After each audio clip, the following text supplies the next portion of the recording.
Welcome, everyone, to the Midnight Charette, a design variety show by two architects, myself, David Lee, and Marina Bourderonnet. Yay! Yay, the French. This week, it's just the two of us. We're hanging out, chilling. What are you doing right now, listener? Probably at work. I feel like a lot of people listen to this whilst at work, and that's what they do. Well, that's actually a very good transition to my sponsors. Oh. If you're at work on... Well, today is a Sunday, so if you're at work on a Sunday, really, you shouldn't be. Shame on you, and shame on you, shame on your employer. Yep. Time to move on, time to get a new job, all right? You want to spice things up in your life. Disrespectful of the Christian faith. Who cares? You want to, get some new coworkers out there because yours sucks, and you want to make more money because right now you're making shit money. That's totally fine, and it's definitely time to be looking for a new job. And if you are, you should go to Archinect's job platform forum on their website. The job board, close. They job have a forum. They are a platform. And they basically have all of the firms you could think of that you would know, and all the ones that you don't know that post job advertisement on there. There's AMO, OMA, MAO, MOA, MMA. And any other combination of those three letters you can possibly think of is definitely on there, for sure. So check the job board. It's updated daily. They covered many international locations. So even if you're in Paris and you want to switch job, they probably have some stuff listed for you on there. And check out their stories on Instagram as well. They have a tendency of sharing the new job listing on there as well. And maybe you're listening to this podcast and you are the owner of your own office and you're looking out onto your employees and you're thinking, what a bunch of lazy fucks. Sucking off the teat of my architecture, right? Where am I going with this? I don't know, but I was supposed to spill my coffee. Okay, so, you're the partner of the office. You're sitting there and you're thinking, we need to enhance our office. We need to get into the BIM program. And what BIM program should I use? Well, we recommend that you check out ArchiCAD by Graphisoft. ArchiCAD is a architecture program, piece of software. Does 2D, 3D construction sets, details, the whole 9 yards. Does anyone know what that means? The whole 9 yards? Trivia of the week. No, I don't know. I'm not from this country. We don't have yards in France. All right. Well, stay tuned for 2 weeks from now, and I will tell you what the answer is, or you could just Wikipedia it. But you should check out ArchiCAD. It's a powerful program. We like it because it's fast, it's light, unlike some other programs, and you can use it on Macs. So go to graphisoft.com and check that out. And if you are looking for some Valentine's Day gift coming up, I'm not giving anything away, but soap. Get them soap. Don't forget, some ladies care about it. Check out NAADME, NAADME.com. I almost made a boo-boo right there. Yep. It's an online store that has a bunch of beautiful items designed and made in North Africa and the Middle East for most of them. Things from your home, for yourself, for your kid, for your husband, for your wife. Jewelry, clothing, candles, soap, you name it. They have very, very nice things. And because we're friends with them, if you like something and want to buy it, you can get 15% discount if you use the code MIDNIGHT when you check out. So what's been going on in our lives? Not much, just work. We did take a quick break. We were supposed to go out and explore the city. That was the New Year's resolution that we made to ourselves, is to explore the city once every 2 weeks.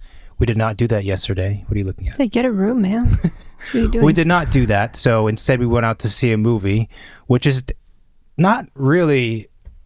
seeing a movie is kind of a weird thing because you don't really participate with anyone directly. Every time I go to the theater, it's a weird thing. You feel like you're wasting money? I feel like I don't know. I feel like I'm going to do something I don't want to be doing. You're not doing anything, though. No, but like yesterday we went and we usually go see movies in the morning on the weekends because first it's like half the price. It's less busy, which means you don't have to sit next to people necessarily because, we love people that much that we can't stand being next to them. And then, it's just a nice way to wake up and start the day without like starting the day by cleaning. You know what I mean? Maybe. So we went last night on Saturday night. Busy. And we went to see The Gentleman from Guy Ritchie, which recently came out. So the room was fairly busy, I would say. Yep. Spoilers ahead, likely, possibly, if you're listening. Definitely. And so we sat in the middle of the room, right, to get like a good spot. And we had people sitting next to us on either side, which was kind of like, But they were good. They were good. No, they were good. I have no complaints about them. They were good. The woman behind me definitely was not a good woman. And I almost turned around and was like, bad woman. I was like, are you fucking gonna stop? Like, just like, you know, like doing? Kicking my seat. Oh. You know, I get it. It wasn't like a recliner seat, so they're comfortable for so long until your butt hurts, your legs are too long, you have too many arms, you know, like it's just, it's not ergonomic, right? I get it, because I struggled after half an hour and then that just disturbed my whole experience. Although yesterday was pretty good. So, you know, like she knocks in my seat once, it's fine, I can forgive her. Twice, if there is a few minutes lapse in between, like I can forgive her again. But like if she just keeps pushing my seat, it's like, look, lady, I have nowhere to go. Like, what am I supposed to do? Take my seat and like go somewhere else? Yeah. So it's kind of annoying. But then you also like smell people. There was a guy who was wearing cologne, and I was like, and then there was the woman next to me that wasn't necessarily wearing a strong perfume, but because of the AC and the airflow, you know, I kept like smelling those new people. I was smelling new people. It's just very disturbing. I'm like, I like it, I don't like it. Am I smelling them? Am I smelling my perfume? I don't know anymore who I am. It's too personal. It's a weird thing. It's a weird thing. It smelled like garlic in my side of the theater. I don't know why. My God. There's this guy who just keeps following me around and it smells like garlic. Yeah. He breathes and it smells like garlic. Garlic. I feel like I live in a garlic factory or something. It's so delicious. So for people wondering what the fuck we're talking about, basically I have smoothies. I like to smooth. That's my thing. I like to smooth, and then I drink the smoothie, and I throw in, it's like 99% greens, right? 90% greens, a little bit of 10% garlic. Yeah, 10% garlic. I've been putting garlic in my smoothies because we have a neighbor here, right? Where we are, there's a backyard. We're on the backyard. And during the summer, when it's warmer in San Francisco, and generally speaking, it's warmer everywhere on our planet Earth, we're in the back eating lunch. Our neighbor comes out shirtless. He's like the most handsome-looking neighbor. It's like, I mean, let me put it this way, right? Yeah, I mean, fine. He's a pretty damn good-looking guy. Yeah, he is. It's like, you know, when people have like a hot neighbor in movies. Well, that's the hot neighbor. Have you seen the neighbor, the one across from us, the woman that has giant tits? Yeah, right. She's also very athletic. She's Asian. And she wears the thong. It's crazy.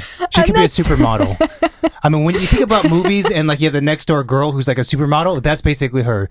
Giant boobs, perfect butt. I'm not saying I'm in and she's love always with in a thong. It's amazing. And every time I look over, she's like, painting. That's the first She's time. a good painter also. You wouldn't think that that amount of greatness could be chiseled into one person, but there she is, voluptuous. Chisel, that's a good describing word for him. Yeah, right. No, seriously though. I mean, he's a really handsome guy. Not my type. Yeah, sorry, she's not my type either, though. A 10 out of 10 body, nah, not my thing. Creative painting, likes to wear lingerie while in the middle of the day. No, not my problem. Not my interest. Don't care for it. No, I prefer, not that. I tell you for sure. Well, I have not met that neighbor yet. I'm excited. She's a figment of my imagination. But the neighbor across the street, why is that guy staring out at the window all the time? Is it before or after the edible? So we live next to this guy. He's really nice, but he comes out and he's like evenly tan, which is weird. I won't right? comment. I could like say. the inside of his ears, his arm, everything's evenly tan. His armpit is probably tan. And he comes out in like tiny shorts, and he's like, he's kind of like Matthew McConaughey actually. He's like, hey, how's it going? I'm like, oh, hey, what's going on? I feel like so normal when he comes out that I'm like, where am I? Like, do I belong here? I don't know. Are we on a reality TV show? Am I the loser in this one? I think I am. But so we were swapping smoothie recipes, and he said he put garlic in his smoothie. So I figured, so that's why you're drinking garlic? No, I mean, it's always been on my radar. I thought maybe if I put garlic in my smoothie that, I too would have chiseled abs and be evenly tan across my entire body and grow another 5 inches. Has yet to happen, but I do smell like garlic which I enjoy. You do smell like garlic, and there is a fun thing, when you say, "Oh yeah, your sweat's gonna smell like garlic." Like I heard that so many times. I'm like, yeah, calm down. It smells like garlic, but that's it. But it is true. Like we're sleeping, and you breathe next to me, if you're facing me, and I'm like, it smells like garlic breath. But the thing is, everyone likes garlic. I kind of like it, and then it just annoys me. Well, the thing is, you don't. Here's one way to look at it. You can either say, "Oh, it smells like garlic," or you can think, "Oh, it smells like garlic fries." This person... No. But there is no potato smell with that garlic smell. Don't try to bullshit me with some kind of made-up dish that I should be craving. That's what I think. That's what I think. That's just bullshit. In the midst of trying to eat healthy so I can have a rockin' bod like our neighbor, it's not very fun. But when I breathe garlic, I say, I must have just had garlic fries. What a great life I have. I just had garlic fries. Oh my gosh. So if I put onion in my smoothie, I would just feel like I had onion rings every day? Well, sure, you can try that. You can try that. I don't know what that would do to your stomach to eat raw onions like that. Raw onions, I don't think is worse than raw garlic. Yeah, it's pretty powerful. So I don't know. So in the theater, it smelled like garlic on my side. It smelled like garlic on my left, and like a new woman smell on my right, and cologne behind me. But do you think that popcorn ahead? Do you think the people to my side, my neighbors, do you think in the theater, do you think they thought that I had just eaten garlic fries? So an Asian guy, they're probably surprised you didn't smell like noodles or something, It's very close to racist. Smell like noodles. Yeah, I'm dating noodles you, don't even smell. I know. But okay, wow. It's clever joke, that one. Hey, talking about Chinese stuff, did you hear that there is this virus that's killing a bunch of people in China? Mm-mm. And that they're building hospitals to cure people, and people are not allowed to leave cities and take planes? I did hear about that, but there is thousands of people that have died. What is it? I don't know. Apparently, you get you're sore, you get fever, and then you die. Oh, it's a little longer than Ebola. Ebola, I think, is pretty fast. But there is, I think, a couple of cases in the US and in France too. But it's coronavirus. They had to cancel Chinese New Year's in multiple places because of that. Holy shit! Yeah. So we won't see any of our Chinese friends anytime soon, I guess. Kind of glad I wouldn't end up going. And they don't have an antidote for it. They don't know how to cure it yet. Well, I don't know if it's a new thing or what, but yeah, it's pretty. That's pretty scary. I remember when the Ebola virus became popular when we were in New York, and you remember these stories of people would travel to, it was Africa where it was mostly a problem, right? I think so. Yeah, so travel to Africa, travel to the city or town where the Ebola virus was most prevalent. They would come back, and I can't recall exactly, but there's something with it where, if you were a nurse or anyone in the medical field and you went to help out, right, and you came back, you had to be in quarantine for 10 days. I mean, that's fair, right? Yeah, it was 10 days. I remember that was a number. 10 days and then you're clear. So if you hang out for 10 days and you're in quarantine and you show no signs of no symptoms, then you're clear. You go on with your life, you're perfectly fine. But people were visiting. There were a couple people who visited visited Africa, and they came back to New York City. And they just refused to be in quarantine for 10 days. They're like, no, I don't really want to do that. I'm going to go. One fucker went bowling. He went to a bowling alley, the second day he got back. I hope he died. Knowing, obviously, that there's the Ebola virus and the fear, and that he could be carrying it, and you need to wait 10 days.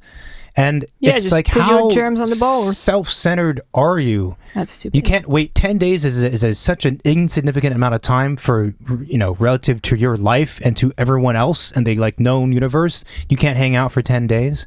Yeah, my parents were the one telling me this morning when I FaceTimed them, and they're telling me what's up with the news. Well, we don't really follow. They're like, oh, did you hear? I'm like, no, I don't follow the news. And then they were like, oh yeah, so this happened, so there's this virus, so they're building hospitals and people are dying, and it's a huge problem in China. And there is a few French people that are over there that can't come back. I'm thinking, why in hell was French news would worry about the 3 lost French people in China who can't go back home because there is a virus? Well, too bad for them. They're going to stuck there a little longer. Like those It's people, because- that's where they live. I feel like news media in different countries, they have to fabricate a whole story around, whatever's related to their country. It's like, we care because we have some of our people out there. And it's like, so what? So if there was no French people, we wouldn't give a shit about the virus? They would, but it wouldn't be as much of a big deal. I don't give a shit that there is 3 French people over there. That's because you're not in France anymore. But see, I don't know those French people. What would I care? I don't know. Don't you feel some kind of affinity toward other French people? You don't actually. I don't. You find them annoying more than anything, right? Yeah. Yeah. I'm like a bad person. Okay. I betrayed my own. Well, they are, very cheesy smelling people. Hey. Yeah, the French are not known for their hygiene. That's just not the case. Well, you know what? I don't know where this comes from because really, to me, American people are more dirty than French people are. So depends on where you go, I suppose. The United States is a big place. You can't generalize like that. Well, France is a small country. You don't know everybody. So yeah, but they're kind of all the same, aren't they? Like they are kind you of telling me like that they I'm complain dirty? a lot, But you've come over here. You've cleaned up quite a bit. Oh, I cleaned you up quite a bit. All right, so back to the movie. We're in the theater watching the movie. Well, and then they had that commercial. Did you see the one that was like super immersive, like Diet Coke and popcorn in your face? Oh yeah, that was kind of cool. Oh, that was really great. Do you want to explain it to people? Well, it was just like, advertising like popcorn and Coca-Cola before the movie starts, right? So instead of just showing you the tray, they're like making the screen being filled up with popcorn and then you're like inside of the glass when they pour the Coke in the glass with the ice cubes and you're floating in there and then somebody's sipping the Coke out of the straw and then, the Coke disappears. And I was like, oh, I want some. Yeah. I thought it was really well done. I was wondering, did they put a camera in the glass? Or no, it's all how CGI. Did they made it? It's CGI. It's all computer. It's amazing. How can't you? The popcorn looks super fake. Yeah, the popcorn looked fake, but the Coke looked pretty weird. I enjoyed it. Yeah. Okay. That's my highlight of Great. I'll tell you one trailer we did see, which is a movie that I will never ever watch because it's not my thing. Also, the trailer just annoyed me. The whole time that trailer was playing, you were looking down, and I'm like, people around are probably thinking like, why is that guy looking down? I was looking down and covering my eyes. I wanted to plug my ears, but I figured that would be too aggressive, so I just kind of went like this, and I just shook my head the entire time, just annoyed and I felt angry. like I had to watch for the both of us because What was the movie called? The boy, I don't know, Brahms boy, the boy something too, weird. something. It's a horror, not horror. It's a scary movie. Not It's really the second horror. one apparently. Is it? But it was number 2. So. Unnecessary. So let me tell you. So this is how this trailer starts. I mean, I get it that a lot of these like scary, horror movies are all kind of the same and the plots are close to being the same. But fuck, do these like movie creators try a little bit harder to make it less expected? Movie starts off. 2 parents, right? But Jesus, yes. But I think that's the thing with horror movies, is that they play with the expectation. Something bad's gonna happen. They're just playing you with the time of when it's gonna happen. Yeah. And if you don't know that it's gonna happen, then you're not gonna be as scared. But still, they could write something. So it starts off 2 Caucasian. Male, female, married, like the most stereotypical. Kathy Holmes. What? Katie Holmes. Whatever. Yeah, very vanilla looking people. I don't know who the guy is. Very vanilla looking people. Wearing a lot of cardigans, a lot of turtlenecks, a lot of that kind of bullshit. And they have a kid. They have a boy, of course. Has the boy a teenager? No, he's like 8, of course. He's like 8 years old. He looks creepy as fuck. Okay, so rule 1, parents... maybe give your kid some sunlight so he's not pasty, and then get him a haircut so he doesn't look like Adolf Hitler. And of course, the boy has some kind of weird, violent tendencies. Like they find the teddy bear's all torn up, and they go see a psychologist or psychiatrist, and they say, you gotta move into a better place. What do we do? I'm concerned because our kid is shredding teddy bears. And they're like, oh yeah, don't worry about it. Probably means nothing. Boys these age are just blah blah blah.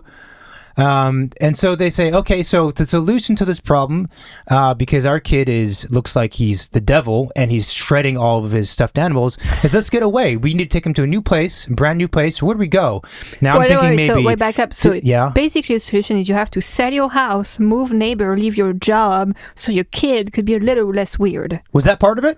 Well, they were looking for a new house, basically, right? Oh, man. Just give the kid up for adoption then. What's the Or point? just give him Legos so he stops shredding stuffed animals. That's true.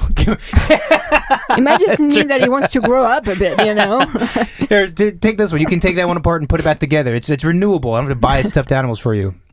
So my thought is, right, if you have these issues, maybe you take your kid to like Disneyland, Disney World, some kind of theme park, or if you're in, you could go to like what is it? Just Coney take Island. take him to Disneyland and just leave him there. And then go home. Yeah, you know, or like maybe a trip to Paris, very romantic, right? For a kid. Not too, yeah, well, you know, still, Just find Paris him is a girlfriend. nice. Paris is nice. No, instead, where do they go? They go to the creepiest mansion in the middle of the woods. And I'm like, all right. Well, and mention that needs to be fixed, right? There is tape all over it. Of course. Like, you know, and this is what the parents say. Isn't this lovely? Isn't this, oh my gosh, look at the architecture. It's so beautiful. My Christ. Are you kidding me? And when I saw that, I'm like, are you joking? This is well, the I think same it's because movie. they're very selfish, self-centered parents. They thought about, I would love to have that house. And so they go into the house. Of course, it's dark. The lights don't work. All this stuff you'd expect.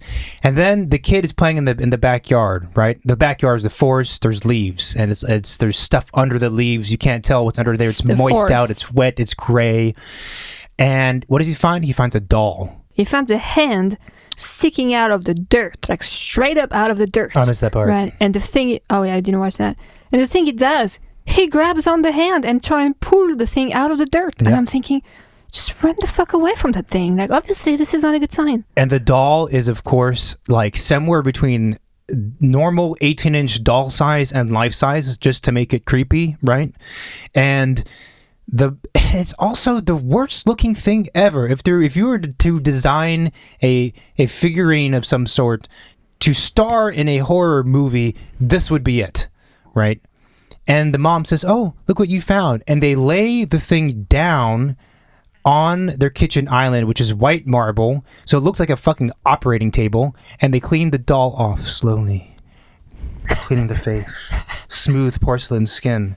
And then the doll comes alive or whatever. And it's like, but if your kid is a weirdo, don't take him to this place in the middle of the woods. And then if he finds a doll that looks like a weird version of him, don't let him keep the doll. Burn it. Fuck's sake. Leave. Yeah. I mean, honestly. I mean, one of them has to go, right? One of them has to go. So, wait, the doll or the kid? I don't know. One of them has to go. I think they both have to go. And the parents too. Screw them. All of them. Can't believe that's even a movie. Well, and then the doll talks to the kid, and it's like... But who sees this stuff? I bet there are a lot of people. Yeah, but yeah. But a lot of people who need to kind of, you know... So that's the trailer. How exciting was that? But what did you think about the movie itself, though? It's been a while since I think Guy Ritchie has done, you know, something that's closer to an original script. I don't know if he wrote this one, but it wasn't Aladdin. It wasn't Robin Hood. Did he do Snatch or by himself? Good question. I can look it up. Did you think it was as good as Snatch? It's a Snatch-esque movie, right? I think it was. I think it was pretty good, and I think it's maybe a movie that I would enjoy more watching at home on my. Snatch or this movie? Both. I think this is a type of movie that are, you know, kind of very comfortable, and I would enjoy watching them at home on my couch, you know, having a glass of wine and like laughing. Than necessarily in the theater. I don't think it's like a very theater experience movie. It took a little while for me to start and get into it. Two reasons for that. First, because, you know, there's always people showing up for movies that are late. And these people are always the ones sitting in the center of the room. It's like, man, if you know you're going to be late, and they're like four. It's not like one person. Yeah, it's they're like always coming in a group four of big four, dudes. and they're always giant. They're giant, and they show up late, right? And half of their seats are taken because people are not expecting people to show up after the movie starts. Well, and, it's actually a reserved seat. So the people that were sitting in their seats were in the wrong, for sure. No, they were in the wrong, but I mean, you know, it's kind of like, well, you know, you can make a scene, but really you should just be here on time, and that would not happen. So, you know, it was kind of disturbing the start of the movie. And then because of the movie was a lot of, I guess, British accent, which I get very distracted by. because I just like kind of like the musicality of the accent, or like I pay attention to how they pronounce certain words, and I really like it. So, but I missed the whole sentence or the whole dialogue. So I'm like, shit, I can go back, you know.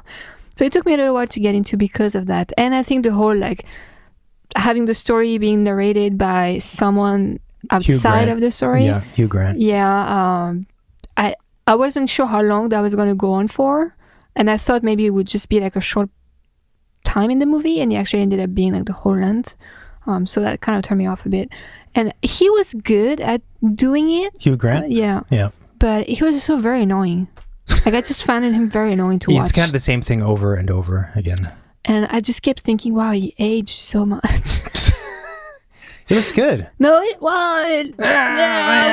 looks, I don't know how old it is. So, right. I mean, you know, it looks like he's aged. It's normal because time went by since the last time I saw him in something. But I was kind of distracted by that. And his orange glasses was also very distracting. Well, he's less annoying now than he was for a period of time. Like all he did for a long time was romantic comedies. And he was always a sad, like him in that, though. Sad puppy dog kind of face, that role. Yeah. And that just, I don't know. Enjoy Sandra Bullock, so it was okay, but I prefer this one. I kind of like it when actors are known for doing something like rom-coms, for example, and they pivot and they do something totally weird. And Hugh Grant has a bunch of really obnoxious lines about homosexuality. No, that I enjoyed that. I enjoyed that he was playing that off. That was pretty good. And I really like the bearded guy and his big fat cardigan. I was like, oh, he looks like a teddy bear. Yeah, he looked like a teddy bear. Yeah, I actually really enjoy his character because he was kind of like the very loyal right hand of the big guy. You know, he was there, he's doing his job, like he's just doing his job and trying to do as well as he can, and that's all he cares. And there's something very comforting about that. In like the whole like chaos and like craziness of what's going on, that there is one person that you can always rely on. Yeah. So I really like that. Did you think it was as good as Snatch? No. I mean, you can't beat like Brad Pitt's, way of talking. Well, he has a small role in the movie in Snatch. Yeah, but I feel like that's, I think of Snatch as just think of him, I mean, he did Snatch, and then he did Lock, Stock, and Two Smoking Barrels, Guy Ritchie. And I think they came out pretty close to each other. You've seen that movie, right? I don't know. Really? We should watch it. It's very similar to Snatch. Actually, I think it came before Snatch. But it's the same, basically. A different set of characters. I think some of the same actors, though, for sure. And The Gentleman is probably more like those two movies than it is, obviously, than it is Aladdin or whatever the other ones he's done recently. But it's less punk. Like Snatch and Lock, Stock, they're very punk, very, very gritty, very cheap, it feels like. This is more of a production, The Gentleman. So it was pretty good. I wouldn't say it was better than Snatch, but the thing with Snatch is that I've seen it so many times that my perspective of it is a little bit skewed, and it took me 3 times before I understood what the fuck was going on. And I think it took me also a while to understand like the whole story of him like using rich people's property to like do his underground business and stuff. Like it took me maybe like, I don't know, close to half of the movie, to understand like that was the plot. But I kind of feel like for 2 hours, not a lot happened though. Like I think maybe they could have cut out some of the so what happens is there's Hugh Grant and Charlie Hunnam, is that his name? Yeah. The guy from Sons of Anarchy. They're talking to each other in a room, and Hugh Grant is narrating the story you're watching to Charlie's character. And so they go back and forth between the scene of them two, which is like present time, to flashing back to the story that Hugh Grant is saying. So that means that there's a fair amount of screen time with just the two of them. And it's not the most scintillating part of the movie, and I feel like they could have cut that out a little bit. I felt like that was going on for too long. Especially because in the beginning, Hugh Grant is talking, and they're in Charlie's his apartment, his flat, and Charlie's bored. That's what he's meant to be doing. He's bored. He's not interested in the story for the first 10 minutes. So it's a bit odd because as an audience member, you're thinking, well, the character in the movie who's listening, he's the audience basically, is bored. Am I meant to be bored also? Well, that I until after a few minutes, you don't really know who Charlie is and who Hugh Grant is in the story. Yeah. And you don't. And once you know that, Charlie is working for the big boss, you get it. But it still took me some time to understand, what was the motive of Hugh Grant to be asking for millions of dollars or whatever. Yeah, maybe they should have kind of explained that sooner. I mean, I can see where in some movies withholding that information so the audience has something to kind of problem solve and wrestle with becomes part of the journey. But that only works if there's like a satisfying release or end to thinking about that, or if it adds to the story or their arc or to the interweaving of all the different pieces. But in this case, the audience having to figure out who Hugh Grant is and who Charlie Hunnam is doesn't really provide any reward, and it doesn't really add to the story either. It's more like, okay, finally I get, now I know why I should give a fuck about these two people. And that's interesting too, because that means the first X amount of minutes they're talking, and because you don't know them, you really feel no attachment to them at all. And it's just kind of confusing. And it's not confusing in a, I'm intrigued by who's talking, I want to find out more. It's more like, I'm just confused. And when you find out who they are, it's like, well, why? I don't feel like any kind of payoff, But these are really like minor details. I would say the movie all in all was pretty good. I'd give it like an 8 out of 10. It was pretty good, and he did like his like special, character actor introduction in the the graphics like he did for Snatch. And I was like, all right. Colin Farrell was he was so good in one that of the best movie. parts of the movie. I feel like he doesn't get enough credit as a comic actor. I feel like he nailed the character like pretty damn well. Yeah. Like the haircut was so ridiculous looking, It's like a and the whole marine, outfit that he was wearing was like, I was like, this is like so European, so like, I'm gangster from the street, like I'm on the shit, I'm wearing like Lacoste sweatpants and like whatever. And then you see that he has a group of like young criminals that are wearing what he's wearing, and like it's like those outrageous patterns. I thought it was really really good. I think with Snatch, I felt like the story was a little more, I don't even remember unexpected, maybe.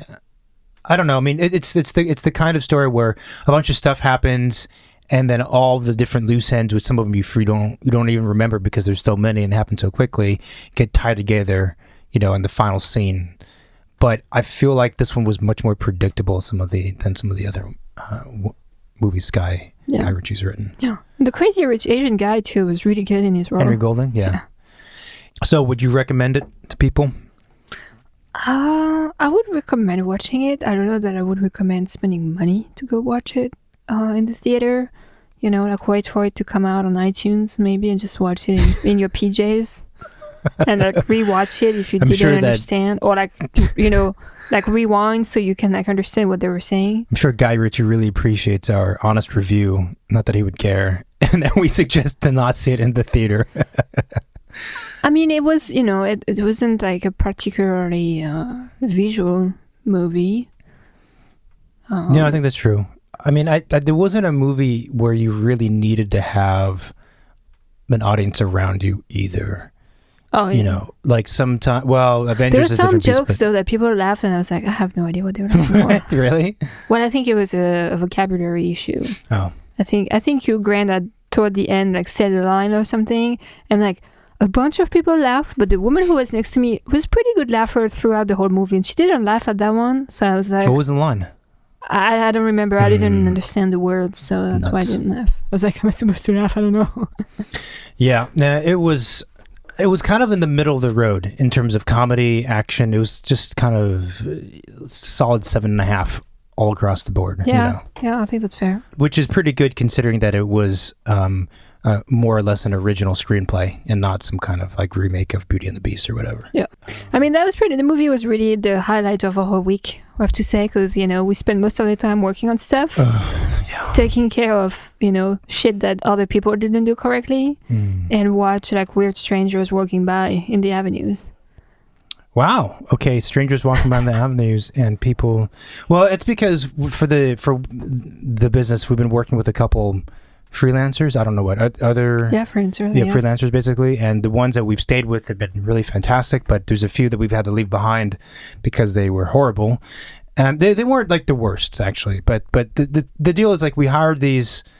Well, we hired what we thought was to be one person to do some graphic design work for us, and we knew they came as a sort of recommendation through a friend. They did some graphic design work for them. They had good results. They said you should check out this person, and they were in France, and that's time zone differences is never a great thing, but not really a big of an issue for a small project like this. And obviously, you speak French, so we thought let's do it. Do I? Yeah, I speak a little bit of French, but the French disconnection or whatever you would call it became more significant than I anticipated it to be, because there is more conceptual talk that had to happen to explain the ideas that were being put forth, and some of the words in English which have very specific meaning and like weight and history and meaning to them didn't quite translate. It felt like, and maybe that was part of the issue. Well, that's definitely something interesting, right? It's like, even if you know the translation of a word, it's sometimes not enough to really convey what it truly means. Yeah.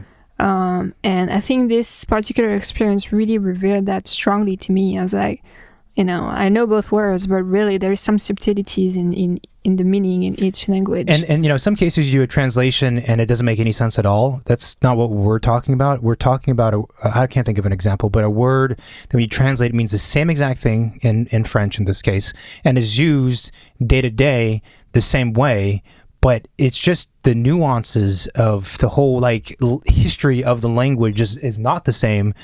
And so it was hard to kind of get across some of the weight of things and the balance of things and how they, the colors of the words, kind of getting out into that realm. Yeah, so that didn't really help our relationship with them. But you would think that because of that, then communication needs to be more present, right? Yeah. And it needs to be probably more communication than it would typically be if it was in the same language. Mm-hmm. So I felt like on that note, it didn't work out that well. So the thing is, they're doing some graphic design for us, and it ended up being two people, which kind of confused us because we reached out to one person, and then another person got back to us saying like, oh, we're actually two people, a guy and a girl, right? We're not going to give names because there's no point. And so the process up front seemed to be like it was a good process. I mean, this is a really small, straightforward project, but still their way of working was like, okay, send us 10 keywords of what you're trying to communicate, send us a mood board with like inspiration images, right? And let us know what you're thinking, and then we will do like a research round. We'll show you the research, you look at that, we'll discuss, then we produce I forget, like X amount of options. We look at it again. So in the end, in the contract on paper, it was written very clearly like these are the 5 steps, right? And the last step, you get 2 options to look at, or whatever, it's midway through, you get 2 options, right? And the other part of this too is that they had asked for a certain amount of money, because we were reaching out to a bunch of freelancers saying how much would it cost. They gave us a certain price. We felt that was high, in part because we had some ideas of how much things should be for this period, and also how much it should be using these people or this one person, right? Well, and also we had very clear directions already. It's not like we started from zero. Yeah. So we felt like we did a lot of the background research work, right? So, the first phase was pretty much done. So they came with a price. We felt it was too high. We said, look, that's just way too high for us. If you can do it for this number, then we're good. If not, then that's fine. We'll just go another direction. We're not going to negotiate. This is the number. If you're happy with that and you're okay with it, great. If not, we totally get it, because we are on a budget and we'll just find someone else. And they say, no, we can do it for this amount, and that's fine. Great. So then we start the process. So we produced the 10 keywords. We did this whole 11 by 17. Well, it's digital, so no one would know it's 11 by 17, but 11 by 17 ratio. Board with 10 words and like other words linked to them and everything. And there's a mood board that's pretty intensive. a lot of stuff on there. It's pretty clear. Like you said, we put a lot of work into those things. And we did it in both language, so, you know. Right. And so we send that off, and we're very excited. They send us back the first PDF, which is their research, so to speak, right? Well, yeah, it was confused me because I thought it would probably be like, like an inspiration research more than like actually well, yeah, but it was already like designed in a way. Sort of. Well, so the PDF document they sent, right? Maybe you would want to explain like what it was exactly? No. Okay, well then I will. There's multiple pages, and so like it was a spread format. So you have two pages next to each other. On one side you have a draft of the graphic, and on the right hand side you have the draft of the graphic, but with a background, because the background obviously affects the graphic. And they had maybe like 7 different options of this, but like most of like 6 of the 7 options were total shit because they did really weird things with the graphic that we did not ask for, and just made it totally illegible and like broke up words and things. It didn't make sense. It was no longer what it was supposed to be. And the other thing I didn't care for was that like say there were like 10 options, right? So 9 of the 10 were kind of like crap, and also 9 of the 10 they were all using the same like 3 fonts. And the same 3 like graphic moves, just like shuffling things around. So it wasn't really 10 options. It was more like 3 options, just duplicated a bunch of times, but on different backgrounds. So as a client and also as a person with a design eye, it's kind of annoys me because, the amount of money I've spent for this step, right? Most of them not usable because they break the rules that we explicitly said we didn't need to say, but it was clear we didn't want broken. It's redundant, right? And also you spent more time, designer, freelance person, you spent more time creating a nice looking package with a bunch of backgrounds, which we didn't ask for. And we told you specifically what backgrounds we were going to be using. You didn't use those. You chose a bunch of other ones that you thought were good for what we wanted. And you spent more time on the package. And I tell you what, it really irks me when there's a PDF presentation and it's shit, and the last slide says thank you. Just don't spend time saying thank you, because it's just like the cherry on top, I think your point of having like 10 options, which actually was 3. It's like when you do schematic design for a project, right? You're gonna like sketch a few ideas, like make iteration. You're going to start somewhere and then make a bunch of iteration. And eventually, out of the 15 iterations you make, pick the 3 best ones. Yeah. And these are the ones you're going to show the client, right? And I kind of felt like they missed that step. They just showed us all of the quick iteration they could come up with. And they didn't take 5 minutes to look at it and select the best ones. They just like put it all in there thinking like, okay, that's a lot. So they're going to be happy. They're going to find something that they like. But the problem is we are designers, so we know what the process should be, right. And we're able to, just by looking at those 10, see that there is just only 3. So, it's kind of, you have to know your audience, right? If your client doesn't know shit about what you're doing, maybe you can do that. But if your client has a foot in the realm of things you're working with, well, then, I get what you're saying. I think it's true, but I think the opposite is also true, where despite the number being 10, which is relatively high, still the options were very few. So it's like, it's to me, and maybe they didn't intend it this way. We don't know that. This is us guessing, but it could be read as you're kind of being, deceitful. You're making it look like there's a bunch of stuff, but really there's not a bunch of stuff. It's really obvious there's not a bunch of stuff. And again, the way everything was laid out, and there were page numbers and little descriptions and whatever, which is great. You should have those things. But when the content is so light, it's like, man, you spent more time on the packaging than the thing itself. And the thing that's frustrating is that it's a waste of time. It's a waste of time for me as the client, but it's also a waste of time for you as the designer. And because I'm a designer, that frustrates me to know that we've all collectively wasted a bunch of fucking time. Like, what you could have done is you could have sketched these by hand, like in 2 seconds per one. Took an iPhone photo, sent it, said, okay, what do you think of these? And we said, yeah, 9 out of 10 wrong. This one could go somewhere. This is more the direction. That's a 5-minute exercise, right? Assuming the time differences we can coordinate. 5 minutes.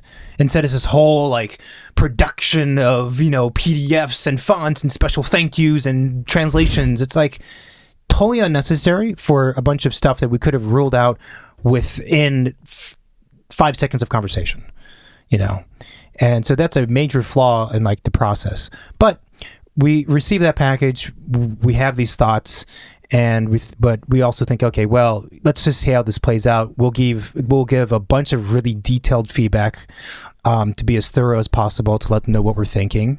And to eliminate the things we're not interested in so they don't waste more time on those things. Yeah, absolutely. And it's really interesting to be an architect designer and then be a client for a designer, because for me at least, I try to be very aware of when I try to be a good client, right? And I think the ideal client is the one who says, this is beautiful, let's just go with whatever you think. I'm not that way. We're not that way. But I try to be a good client in that I'm just conscious of the process that they're going through. So don't get me wrong, like we're extremely specific and picky people for sure. Well, you more than me. Very, very picky, and very detail oriented. But so we were potentially difficult in that way, but also we try hard to explain things clearly. And also in the process of doing a graphic design project, which is not our realm of expertise, so the feedback that I would give on the first round, right? Let's say there's 50 different things I see. I will say all 50 things, right, in the PDF and point exactly what I mean, explain in great detail. But I will always say, but look, these are all really specific things. I'm not saying it has to be this way. I'm not saying it can't be any other way. I'm simply saying this is my feedback for what this is, right? So this helps you have an understanding of the universe we're operating within, but it's by no means, I'm not carving down a path or telling you what steps to take. I always say that, and I always say that I know that some of the things I'm saying are very detailed and specific, which are probably more for conversation later on, but I think still it's good for you to know how I feel about this, which is true. So I mean, you're kind of intense, to be honest. I am on intense. The feedbacks. I don't let up. I want to get what I want, Yeah, I don't know if this is going to work out. So we give them the feedback, the PDF, right? And that's off into the ether. Then a week later or whatever, we hear back and we get the follow-up. And we get a follow-up proposal, one option, right? Had some interesting things conceptually going on, but a lot of other issues with it, 100%.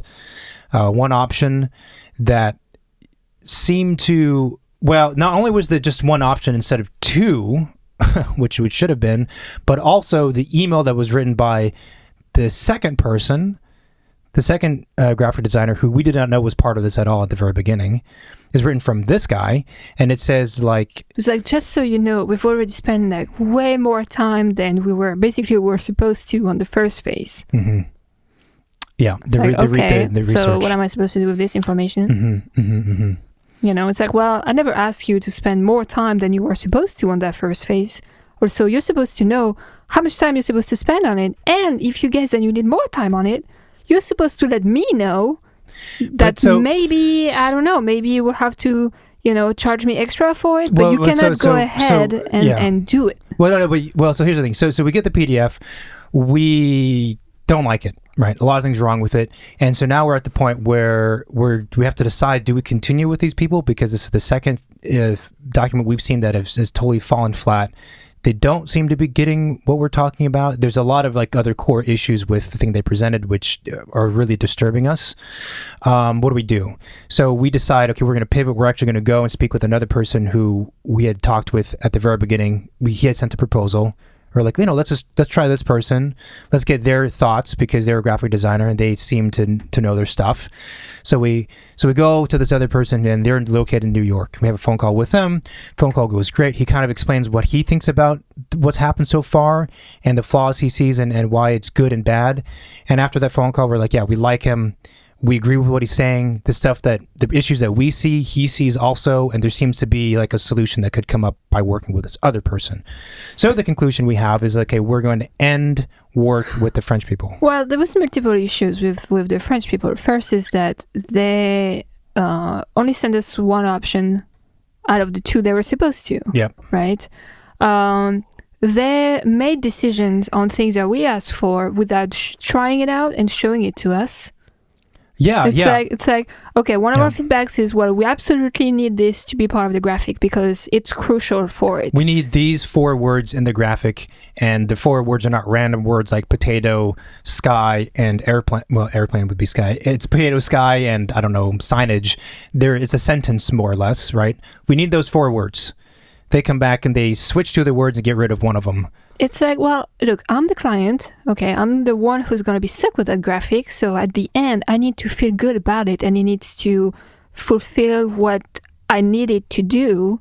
So as the designer, you cannot make those decisions, and you cannot especially make those decisions if you're not presenting to me, the trial version that I asked for. Proof right? of work. Yeah. Proof that it doesn't work. Proof me that it doesn't work. Yeah. I want to see it, So we felt like we were not really being listened. Like, we were kind of put in the corner, and like, I'm the designer, let me do what I want. And, as a designer, it makes you wonder also, like, well, that's not something I want to do with my clients. Sure. That's not the way I operate when it wasn't very professional to me, to be honest. It's like, this design is not about you, designer. This design is about me, the client, the project I'm trying to achieve.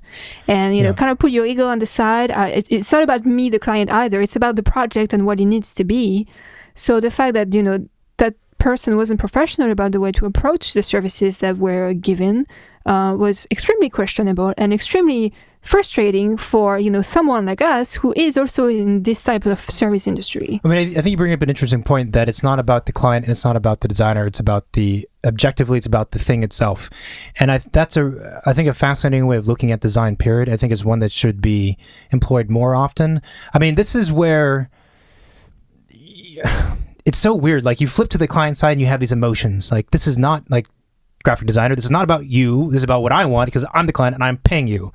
How many times have I heard that from a client, though? And when I'm the designer, I'm like, yeah, but fuck off, client, because you don't know what the hell you're talking about. You're going to ruin the design, right? Yeah, but a good designer, you have your own taste and you think what is good and what it should be, and the client has that too. Yeah. At the end of the day, it's some kind of compromise, and as a professional, you're there to guide them in a way that makes sense. Yeah. It doesn't mean it's not about winning. It's really about like give the best outcome to what it should be. So I think there's a couple layers to this. The first is that there's I think for sure what you said about thinking, viewing the design as not as separate from all parties is very interesting. That's like almost impossible to do, but it does mean at the very least there's like negotiations between the client and the designer to produce the design. There's the back and forth, and you try to be as objective as possible and rationale or respectful at the very least, right? So that's one thing. I think the other aspect is that there's different kinds of projects and different kinds of designers and different reasons why you hire someone. So if Andy Warhol decided to get into architecture and he were still alive, and I'm a client and I decide I'm going to hire Andy Warhol to design my house, it's because I want an Andy Warhol house, right? I know as a client, I am giving up some authority and authorship over my house. If I can hire Andy Warhol, I probably have multiple houses anyway, so less I feel less attached to it. But I know I'm giving up some authorship because I'm going with Andy Warhol. That's what I'm paying for. That's what I want. I want to see him do his thing, right? And this is where like the line between designer and artist gets blurred, and that's where you kind of begin to cross over. You could argue, right? So that's a different kind of client to designer relationship when you're hiring someone because you want their expertise and you're acknowledging upfront, probably because of the cost, that you're giving up some authority, right? And the other type of project is the opposite, where typically there's less money, right? And you're not hiring an Andy Warhol or someone you greatly expect, respect. You're hiring someone who you know will get the job done for what you're looking for, and you have something very specific in mind, right? So those are very different things. And I'm not saying that designers should not be respected if they get paid less, and they should only be respected for their opinions and if they get paid a lot of money. But there are different scenarios. So in this case, obviously, you have two architects, designers, hiring other designers to do a graphic design project, and they're very specific about what they're looking for, right? And we're working on a tight budget. This is not the design ego artistic genius expression, really, right? We're open to that, but also, if I'm the client and I ask you, and I say I want this, it's probably a good idea to at least show that option, especially if it's easy to do. And it takes you all of 30 seconds to do that. Well, especially if, the first round, you did like 15 iterations of the same shit, just shuffled around. Like, that means you could show me a couple options, yeah. Right? The other thing, too, is that, we spend like already too much time on the research phase. Okay, well, I never ask you to do or try the directions but before you say that, there's the end of the story, which makes what you're saying more relevant. So we decide to stop work with them, right? Yeah. Right. So, hiring the new guy in New York, kind of excited about that because he's New York. We lived in New York. We had this like connection. He takes the subway. I lived in Paris. And that's true. Yeah. I didn't live in Paris though. Once more, I got to know with French people. So we email back the French people and say like, look, sorry, this isn't quite working out. We'd like to, stop work where we're at. Right. What we'll do, to be fair, like the contract was for this. I don't know. We'll make it $2,000. That wasn't the amount. I'm just make up a number. It was $2,000, right, for the whole thing, right? And in their proposal, they broke out like estimated how much time and therefore how much money each step would take. So we said, okay, we did the research phase. You did one of the two proposed options. Concept, you didn't do two. Yeah. So cut that amount in half, and therefore we owe you, I don't know, $1,000, let's say, right? And we've paid you $800 so far. So now we owe you $200 more because you did that amount of work. So basically, like trying to end things, in a fair way, because we know that, you spend time working on those things. So even if we end up not working out, we still think that the time should be paid for the effort, right? So that we send an email, try to end it nicely, and say, you'll receive a PayPal payment for this and this amount for the time you spend working on it. So we send that out. We get an email back saying, what did it say? Basically, because this is ending the contract, you owe us the full amount due. So we expect to receive a check for the remaining X amount of money. It wasn't like another 50%. It was like another like 30% or something like that, right? Yeah, I mean, it was relative to the contract, it was a chunk, So you owe us the remaining amount, the 30% of the remaining money to us, and we expect to see it, transferred. And because we spent a lot of time on this project, way more than we then was supposed to, we allowed it, we said we would, we allotted, you said we would, I don't know, whatever. We spent more time than was to be expected, or however you phrase it, and therefore you owe us all the money. And so, we're pretty rational people, I think, and we're pretty nice. But excusez-moi, and within that email was also like, we would like to know what didn't go in the right direction. Right. Basically, what made you end our relationship, right? Sure. We're like, all right, you're asking for feedbacks. Better be ready. And responding to I don't know what. Annoying people who are in the wrong, people who say stupid shit via email, via Instagram, via like this disconnected way of communicating is a weird. I have like a weird relationship with all that kind of way of talking, and I don't understand it. So we get the email. We're like, let's sit on it for a few days, right? Let's like meditate. Let's exercise. Let's sit on it, right? I was furious. I was like, oh, he wants to know why it's ending. Yeah. Let's just like put it all out there. You want to ask for feedbacks? You want to improve yourself? Well, let me tell you like all the things you did wrong. And you are like, well, no, I don't think we should, go to like out of line or like, be like too like fitsy about it. It's just, tell them a couple of things and wrap it up. Yeah, because it's. I think there's some aspects to this. Like, this is a designer to designer conversation, and it's private. This is not on a public platform. So it's like the way I view it is that if he is asking us, for feedback as to why it didn't go that way, I mean, on a legitimate way of viewing it is like, okay, if I give you feedback, I'm helping you out. If I'm, presuming I'm not going to word it and sound like a dick. If I'm objective about it and tell you like why I don't think it worked, then I'm doing you a huge favor, because at this point, I'm not happy. I've wasted, time and money, a bunch of time, a fair amount of money, a chunk of money, relative to us, and I have no graphic design. So I'm pissed as a client, and you're asking me for feedback. So if I give you feedback and it's detailed, I'm doing you a huge favor, right? And to your next client. So that's the positive way of doing it. The other way, though, is that we're so busy. It's like, I don't have time for this. And I know if I write this thing and I go through the reasons why it didn't work out, I'm going to get amped up. So I just rather be zen, let it float off like a butterfly, and write that email. I can just glisten off, right? But I start writing the email, and I'm like, I guess I'll do the good thing and give him some feedback. And so the email ended up being quite long. The email was pretty long, and I had to translate it. I'm like, well, I don't think he let it go as a butterfly this time, because this is pretty detailed.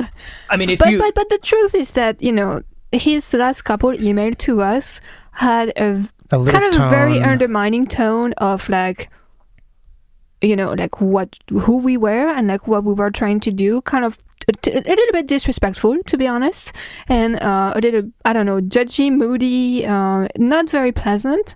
And the fact that he was asking for the whole amount when he didn't even do like half of the work he was supposed to be doing at the phase he stopped at was really irritating. And the fact that he's even daring to ask for feedbacks, it's like, well, you better be like really sure of yourself to, put yourself in those shoes and in this situation. So let me just like replace you in the right context here, so you understand actually like in what world you're operating. I think the things we wrote, we didn't pull back punches, but we weren't mean either. I don't know how you translated it, but when I wrote it, it wasn't mean. It was, and every time we pointed out things that like, I think the research phase was a misstep because of X, Y, and Z reasons, which we already discussed. I'll always concluded by saying, but this is just our feedback. This is just what we think. If you use this process with other clients, it works great, then that's totally fine. But we don't want him to like kill himself after he reads the email. No, and that is the truth too. Like, this is just what we have to say. We think what we say makes sense, obviously, but that's up for you to decide. And you asked for this feedback, so it's totally cool if you want to do it your own way. But the part that really, for me, crossed the line was when they asked for all of the money. It's like, are you joking? To your point, like what you said is also very true. Why are you asking us for all the money? You didn't finish the job, and if you're bitching about the fact that you spent more time on the first phase, you spent you went over the amount of time, the entire amount of time supposed to be spent on the entire project you went over that in the first research phase. How is that my problem? I mean, when we work on architecture project, and first you don't get paid hourly, because that's oftentimes how you're not negotiating your fee. You don't, you just don't do that way. Or in that case, you just negotiate to be hourly. So then you just get paid for the hours that you worked on. Mm-hmm. But if you have a feeling that, at the step you're at in the project, you're going to need more time than what was estimated and agree with your client, you're not going to go ahead and, work overtime for like 3 days and then go to your client and be like, oh, you know what? I needed 3 more days, so now you pay me the 3 more days. Yeah, but not only that, I spent 3 more days and we're in like step 1 of step 5 and I've blown the entire budget, so pay me the whole thing, And so the last aspect of all this is that I wrote in the email, I said, it's actually, thinking about it, based on the fact you're asking for all the money, it's a really good thing we ended it where it was. Because if you're saying now that we owe you all of the money for you not even completing halfway of the job, right? That means that if we had completed the job with you, we're going to ask for another double the amount, I don't think he was thinking. I don't think he thought about that. But it's like, well, and you agreed to, do it for a certain price at the beginning, which was less than what you quoted. Yeah. So, that was agreed and clear to everyone that was the maximum budget. So if you, in the middle of the project, decide to go over that line, you can drag us with you because either just you tell the client up front, like in the middle of it, you're like, hey, this is actually taking longer. I can finish it quickly or I can go further, but it's going to cost more money. You let them know up front. Or if you choose to not let the client know and just do your work and spend more time on it, either you absorb that into your cost equation and you've decided to do that because you're a full-grown fucking adult and you're passionate about your work, or you just you do it quicker. Those are the only three options, really. But what you don't do is spend time on it, then afterwards bitch to the client and say, well, I spent too much time on it. What are you, 12? Oh, you spent too much time on it. Well, yeah, but that's up to you. You're an adult. Did you feed yourself today, you fucking baby? Yes, you did. Keep track of your time. Not my problem, you fucking asshole. That part really annoyed me. It really annoyed me. It's like, on what planet do you think that we owe you more money? Right? I spent too much time on it. Yeah. Well, the thing too is that, you're the one who made the quote, right? You're the one who made the estimate. I think this is going to take me 2 days, half a day, a week. And if you're unsure about how much time it's exactly going to take you, well, you have to, take into account a contingency percentage, right? I know it's going to take me 2 days, but really it could be like 2.5. So, I'm going to add like maybe half a day just to be safe. Yeah. And that's fine. But you can't try and renegotiate the fee that was agreed on in the middle of the project without any alert or heads up, or you just can't do that. The thing is, this is part of the struggle with I think working on a really tight budget, and when you're trying to get something very specific in the short term, like doing a house for someone, designing a house is way more complicated in many obvious ways, but it's also, you get to talk with them. There's a relationship. You get to work back and forth. Which also could make it more difficult, but that means there's more slack and flexibility in the schedule and in the budget to have negotiations and compromise. When you're on a tight budget like this and there's only a few proposals or whatever sent, each one really has to count, right? And that's why also I think talking on the phone about things is a better way of communicating for this kind of work rather than email. But it's I don't know any freelancers or any designers who would operate this way, then ask for more money afterwards, especially to another designer. It's excuse me. So conclusion to the story is, design is not about people themselves. It should be about the project. And whenever you have a contract and you have fees, well, you really got to think of how much time things are going to take you.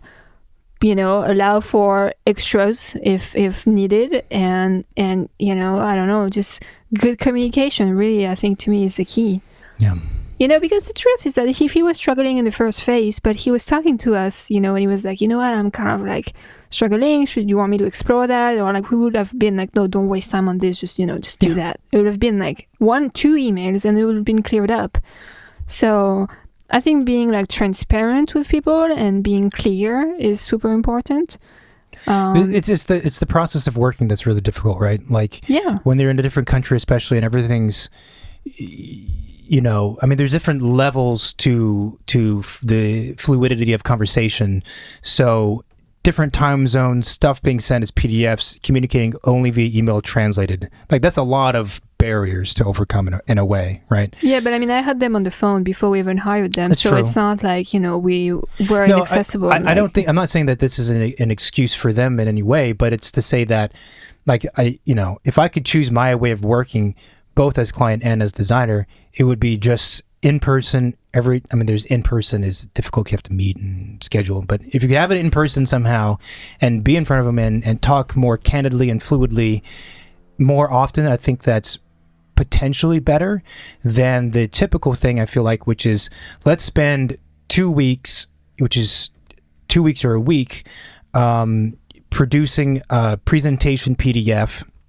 There's a lot of pressure to do the option that the client wants to see, an option that shows why that's not a good idea, and the option that we like, and maybe a fourth option. It tends to be always in that range,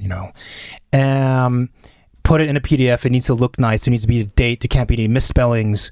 There has to be a thank you at the end. There has to be the address of the project. You have to have matching like font colors and bullshit. And then we have a presentation, we have a meeting, and then we talk about it. And the meeting lasts like maybe 2 hours, and then we go back and work for another week or 2 weeks. And that is it's a common way of working, but it's very difficult, I think, because the amount of effort you spend on all the packaging crap and the amount of effort you spend on things that are just not going to work at all, but you didn't know that because you couldn't have a quick conversation with the client, similar to this thing with the freelancers. It's just wasted time and wasted effort and wasted angst, and I don't know, it's a bummer. Yeah, it was just a huge waste of time. Okay, so... You like my Yoda shirt? Yeah, it's pretty good. You have to show the bottom, though. Protect, attack, and snack, and he has a frog. That's pretty amazing. I don't want kids, I just want Yodas and minions. Huh? I don't want kids, I just want Yodas and minions. Multiple Yodas? That'd be wild. Minions floating all over. Would they age? Because I don't want an old Yoda, you know what I mean? It's not... Now I'm going to get old people offended, but you know. But Yoda, when he died, was like 900 years old or something. Oh, so it'll be gone before I see him old, basically. Yeah. Oh, that's fine. Like, we can have multiple Yodas. Yeah. And a couple minions, with the one with just the one eye. The one eye? No, cracks me up. Because it's like one glass. It's true. Okay. All right. It's cheaper, Next week we have a really good interview coming up. I'm excited for it. I have to run it through the filters. It is... No, don't tell. Oh, okay. Then why are you asking? Tell me, but don't tell. But it's going to come out next week, so that'll be good. Is that it for now? That is it. All right, everybody. We are on all the social media platform, of course, Instagram, Facebook, Twitter, YouTube on occasions. This one will be on YouTube. Our website, midnightcharette.com. iTunes, Spotify. Leave us a review, like us, subscribe, follow us, text the hotline right behind you. Scooch over. No, they can see it. 213-222-6950. Send us your text message. Leave us a voicemail. There is no chance you're going to speak to us directly, so don't be shy. And we still have some beer glasses on the website for the big fans out there.